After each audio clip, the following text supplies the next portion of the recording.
नमस्कार। स्याही की सृष्टि में आपका स्वागत है। आज जो कहानी सुनाने जा रही हूँ उसका नाम है बोल कबूल।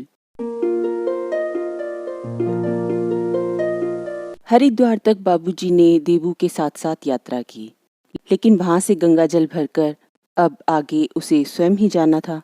भगवा चोला पहनकर कंधे पर कावड़ उठाए नंगे पांव पैदल ही वो बाकियों के साथ हो लिया। बाबूजी तब तक वहीं खड़े रहे जब तक देवू दिखाई देना और बोले बम बम बम का नाद सुनाई देना बंद ना हो गया।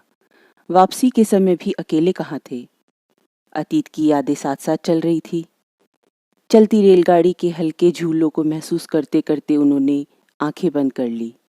मैटरनिटी वार्ड में पत्नी शकुंतला करहा रही थी। नवजात शिशु रो रहा था। जैसे ही अस्पताल से उनकी छोटी बहन प्रेमा का फोन आया, वो खुशी से फूले न समाये। उन्होंने एक नज़र अपनी तीनों बेटियों पर डाली। बच्चियां सो रही थी। रात की कालिमा धीरे धीरे छटने लगी थी। भोर का सूरज हौले हौले अपनी गुलाबी रंगत से दुनिया को ये आभास दे रहा था कि एक और नया दिन शुरू होने जा रहा है। इतनी मन्नतों, मुरादों और कई सालों के इंतजार के बाद उनके घर बेटे का जन्म हुआ था। उन्होंने बच्चे के जन्म की खुशी में थाली बजानी शुरू कर दी। आवाज़ सुनकर तीनों लड़कियां जाग गई। अपने बाबूजी को इस रूप में आज तक नहीं देखा था उन्होंने। वस्तु स्थिति को समझने की अभी तो कोई सी की भी उम्र नहीं थी। वे क्या जान सकती थी बाबूजी की खुशी की वजह कि अब वे बेटे के पिता बन चुके हैं। बेटा जो उनके वंश को आगे बढ़ाएगा, उनके बुढ़ापे की लाठी बनेगा। छोटी बेटी अन्नू के पूछने पर वो बोले, तुम हमेशा कहती थी ना तुम्हारा अपना भाई कब आएगा। वो आ गया है। ये सुनकर वो उत्सुकता के मारे जिद करने लगी, मुझे भाई के पास जाना है। जब तुम स्कूल से वापस आओगी तो भाई से मिल लेना। अभी तो जल्दी से तैयार हो जाओ वरना स्कूल बस छूट जाएगी। बड़ी बेटी कोपल ने दोनों छोटी बहनों को तैयार होने में मदद की और पलके बिछाए अपने भाई के घर आने का इंतजार करने लगी। बाबूजी के साथ मिलकर पूरा कमरा व्यवस्थित करने के साथ ही पलंग के चारों कोनों में गद्दे के नीचे नीम के पत्ते और छोटा लोहे का चाकू भी रख दिया। ऐसा उसने अपनी माँ को करते हुए देखा था जब मामा के घर बेटा हुआ था। कोपल ने बाबूजी के सामने चाय बिस्कुट रखते हुए पूछा, भाई कब आएगा घर। आज ही। उसे घर लाने के लिए ही तो आज ड्यूटी नहीं जा रहा हूँ। उत्साह और खुशी की लहरों में तो वो भूल ही गए थे कि पिछली कई रातों से पत्नी के साथ साथ जाग रहे थे। शकुंतला के जरा सा भी बेचैन होने के साथ ही उठ बैठते और पूरी रात आंखों ही आंखों में काट देते। जाने कब हॉस्पिटल ले जाना पड़े। उसे हॉस्पिटल पहुंचाकर भी कहाँ चैन से सो पाए थे। बहन प्रेमा ने उन्हें निश्चिंत हो जाने को कहा भी था, लेकिन उनकी चिंता तब तक दूर नहीं हो सकी थी जब तक उसने बेटा होने की खबर न सुना दी थी। शरीर की सारी थकान ठंडा ठंडा पानी पड़ते ही छूमंतर हो गई। नहा धोकर हनुमान जी के मंदिर पहुंचे। वैसे तो हर मंगलवार को वे वहां जाकर प्रसाद चढ़ाया करते थे, लेकिन आज भीतर जाना वर्जित था। 40 दिन तक उनके घर में सूतक जो लग गया है। अब तो हवन के बाद शुद्धि करा के ही वो सारे देवी देवताओं को मनाएंगे। बाहर से ही हाथ जोड़कर मन ही मन प्रभु के सामने कृतज्ञता प्रकट कर रहे थे। पंडित जी ने उन्हें प्रसाद दिया और उनके माथे पर तिलक लगा दिया, जो उन्होंने हॉस्पिटल जाते ही बच्चे के माथे पर लगाया। कितना सुखद एहसास था माथे से उसका माथा छू लेने का। उन्होंने बच्चे को प्रेमा की गोदी में ही रहने दिया था। वो अभी इतना नाजुक था कि हाथ लगाने से भी डर लगता था। प्रेमा 2 बेटों की माँ है। वो जानती है बेटे को गोदी में लेने का सबसे सुरक्षित तरीका। बेटे को देख लेने के बाद शकुंतला को देखा तो उसके चेहरे पर थकान और कमजोरी के भाव थे, फिर भी आंखें चमक रही थी। आश्वस्त होकर प्रेमा से बोले, डॉक्टरनी ने क्या कहा, सब ठीक है ना। नॉर्मल डिलीवरी है, चाहो तो आज ही घर ले जाओ। सब कुछ खा पी सकती है, अपने बच्चे को संभाल भी सकती है, मतलब हल्का फुल्का काम कर ले। बेटा बिल्कुल स्वस्थ है। आंख नाक कान वाला डॉक्टर अभी चेक करके गया है। हेपेटाइटिस बी का टीका लगना बाकी है, वो तो 1-2 दिन में लग जाएगा। लेकिन उसका कहना है कि जब तक मैकोनियम यानी काली टट्टी कर रहा है तब तक यहीं रहे तो अच्छा है, बाकी आपकी मर्जी। एक रिकॉर्डर की तरह पूरी की पूरी बात भाई तक पहुंचाकर प्रेमा ने सांस ली। बहुत अच्छा, मैं बिल का हिसाब करके आता हूँ, फिर घर चलेंगे। घर पर तीनों बहनें अपने नन्हे से भाई के इंतजार में बैठी थी। अनु ने कहा, बुआ मुझे दे दो भाई को। मंझली और बड़ी बहन भी मंत्रमुग्ध सी होकर उस नन्हे राजकुमार को एकटक ऐसे देखे जा रही थी मानो माँ बाबू उनके लिए कोई अनमोल चीज लेते आए हों। आज से पहले अपने चचेरे ममेरे फुफेरे भाइयों को ही भाई मानती रही थी, लेकिन मन की गागर तो खाली ही थी। भावनात्मक जुड़ाव नहीं हुआ था। रूई के फाये जैसा नाजुक सा बच्चा, जिसकी अभी आंखें भी ठीक से नहीं खुली थी कि वो अपनी बहनों के चेहरे देख ले, उसके साथ अपने पूरे जीवन के रिश्तों को सुरक्षित और मजबूत देख लिया था तीनों बहनों ने। मेरा भाई मुझे दो, इस बार मासूम अन्नू ने अपना अधिकार जताते हुए कहा। मैं तो इसे अपने घर ले जाऊंगी। बुआ ने भतीजी से ठिठोली करते हुए बच्चे को शकुंतला भाभी की गोद में दे दिया।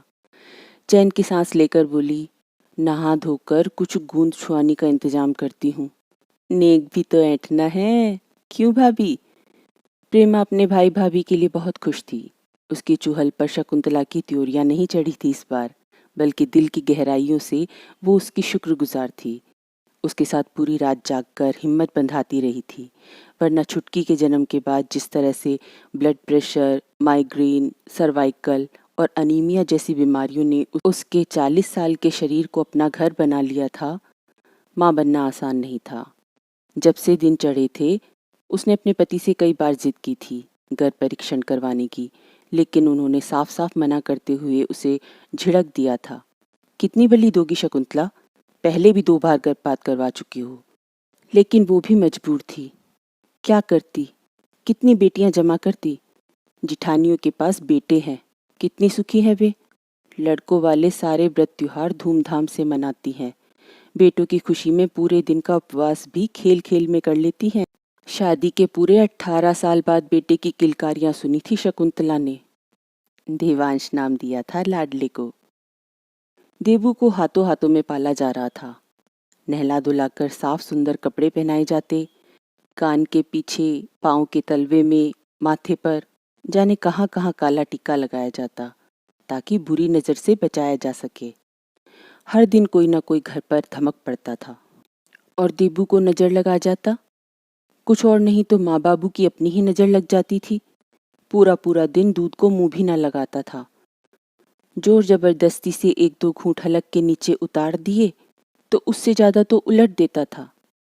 पूरे परिवार को शक था कि देबू को डॉक्टरनी की नज़र सबसे ज़्यादा लगती थी जब भी कोई वैक्सीन दिलवाने अस्पताल ले जाते थे। घर आते आते ऐसा तेज बुखार चढ़ जाता कि मुंह लाल हो जाता था।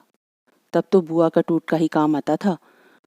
लाल मिर्चों को देबू के सिर से 7 बार बारती थी और जब उन्हें धोंकती तो कैसी बुरी धसक चढ़ती थी। हाय, इतना छोटा बच्चा और इतनी तगड़ी नज़र। पलंग के कोने पकड़ पकड़ कर जब उसने कदम धरने की कोशिशें की तो बाबूजी उसके लिए कितना सुंदर लकड़ी का लाल पीले रंग से पुता हुआ गडूलना लेकर आए थे। अनु ने उसमें घंटी भी लगा दी थी। जब गडूलना चलता, घंटी बजती, उसकी आवाज़ सुनकर खुशी से कैसा कि लगता था देबू। हंसते समय उसके नीचे के 2 दांत चावल के दाने से दिखाई देते। राजी खुशी दिन बीत रहे थे। अपने अपने समय पर तीनों बहनें अपने घर बार की हो गई। सहसा एक दिन बाबूजी को याद आई अपनी बोल कबूल। पत्नी से बोले, जब देवांश का जन्म होने वाला था, मैंने जच्चा बच्चा की सलामती के लिए मन्नत मानी थी कि इस बार बेटा हो जाए तो वही बेटा भोले बाबा को कावड़ चढ़ाएगा। देबू, वो छोटा है अभी। बोल कबूल जितनी जल्दी पूरी हो जाए उतना ही अच्छा। छोटा कहाँ है, 13 साल का हो गया है। खेल खेल में ही कर लेगा, अकेला थोड़े ही जाएगा। मैंने प्रेमा के बेटे को इसके साथ जाने को बोला है। हर साल इतने लोग जाते हैं। इनकी सहूलियत के लिए सरकार कितने इंतजाम करवा के रखती है। खाना, पानी और दवाइयों के साथ साथ जगह जगह आराम करने के लिए शिविर लगाए जाते हैं, जिनमें नहाने धोने से लेकर फ़ोन चार्जिंग, वाईफाई सबका इंतज़ाम होता है। ट्रेन धीमे होते होते रुक गई। स्टेशन आ गया था। बाबूजी गाड़ी से उतरकर घर की तरफ चल दिए। घर पर कोपल आई हुई थी। बाबूजी ने तो मना किया था, अपने बच्चों की पढ़ाई की अनदेखी ना करना बिटिया, लेकिन वो नहीं मानी। देबू पहली बार घर से बाहर जा रहा था, उसे देखने आ पहुंची थी। उसके गले में कोई ताबीज भी पहना दिया था जो उसकी सुरक्षा की गारंटी दे रहा था माँ और बहन को। कोपल के आ जाने से घर में रौनक बनी हुई थी, वरना देबू के बिना कितना सूना पड़ा था। थाने से फोन आया था जिसे सुनकर बाबू सुस्त पड़ गए थे। टूटे फूटे एक दो शब्द ही निकले उनके मुंह से। माँ के कान वहीं लगे हुए थे। पूछने लगी, क्या हुआ जी? कोई 12-13 साल का लड़का चलती ट्रेन से गिर पड़ा। माँ को काटो तो खून नहीं। बाबूजी ने देखा तो आपा भुलाकर उसे संभालने में लग गए। बोले, शकुंतला तुम धीरज धरो। बाबूजी को मोर्चरी के बाहर बैठे घंटे भर से ज्यादा हो गया था। अभी तक नंबर नहीं आया था उनका। इस बीच मोबाइल कई बार बजा, नहीं उठाया उन्होंने। बड़ी मुश्किल से सांसों की डोर थामे बैठे थे। देवांश माथुर का नाम पुकारे जाने पर हालत अजीब सी हो गई। उनकी धड़कनें तेज तेज रफ्तार से चलने लगी। शरीर का खून जम गया, दिमाग सुन पड़ गया। पांव थे कि आगे को ना बढ़ते थे। सामने जो शव रखा था, क्या उसकी पहचान की जा सकती थी? बायां पैर जांग से कटकर अलग हो चुका था। माथा किसी नुकीली चीज से टकराए जाने की वजह से लहूलुहान था। आंखें उबली पड़ रही थी, सूज कर नीली हो गई थी। पूरा चेहरा लाल काला हो चुका था। उसके शरीर का भगवा भी जगह जगह से फट चुका था। जाने कितनी दूर तक सड़क पर घिसटता रहा था। सिर के एक तरफ के बाल और खाल सब खत्म हो गई थी। कान भी पिस चुका था। पिछले कई घंटों से यहाँ पड़ा था। मौके पर पहुंची पुलिस को जो बैग मिला था उसमें से देवांश माथुर का मोबाइल और टिकट वगैरह मिला था। दुर्गंध के कारण या कि अपने लाडले की दुर्गत की वजह से उन्हें उबकाई आ गई। वहां के एक कर्मचारी ने उन्हें सहारा देकर बाहर लाकर बिठा दिया। फोन पर फिर से रिंग हुई। उस पर लिखा आ रहा था, छोटी बेटी। अपने बेटे का ये हाल देखकर क्या बाकी रह गया था। वे फूट फूट कर रो पड़े। अस्पताल के उसी कर्मचारी ने उनकी हालत समझते हुए फोन उठा लिया, स्पीकर पर डाल दिया। अनु बोल रही थी, बाबूजी, पंकज भैया और देबू यहाँ मेरे घर पहुंच गए हैं। इन दोनों के मोबाइल कहीं गुम हो गए तो ये आपको फोन नहीं कर सके। जैसा तय हुआ था, अब हम तीनों बहनें मायके में ही तीज का त्योहार मनाएंगी और राखी तक रुकेंगी। क्या कहे क्या करे, कुछ समझ नहीं आ रहा था। खुशी में बौरा से गए। अपनी कुर्ती की जेब से कुछ पैसे निकाले, उस लड़के को देकर उसके सिर पर हाथ रखकर बहुत से आशीष दे डाले। मेहंदी लगा लो, क्या फोन चला रही हो? बड़ी बहन ने मंझली को टोका तो उसने वो वीडियो माँ, बाबूजी और बड़ी छोटी सबके फोन पर शेयर कर दिया। सबने देखा। जलाभिषेक के बाद कावड़ियों को वापस ले जाने वाली स्पेशल ट्रेन में कावड़ियों का एक ग्रुप रेल के दरवाजे पर खड़ा धुएं के छल्ले उड़ा रहा था। बोले बम बम बम की आवाजों के साथ ये किशोर लड़के अपनी अल्प बुद्धि और तफरीबाजी का परिचय दे रहे थे। उनमें से एक लड़का पैर नीचे लटकाकर बैठ गया। मस्ती के ज्वर से पीड़ित वो लड़का क्या जानता था कि उसके जीवन की अंतिम यात्रा होगी, वो भी इतनी दर्दनाक। हुआ यूं था कि रेल की गति असामान्य तौर पर तेज हो गई। वो ट्रैक से उतर गई और मास्ट से अप्रत्याशित रूप से टकरा गई। ये वीडियो बनाने वाला लड़का भी दुर्घटना स्थल पर बहुत चोटिल हुआ था।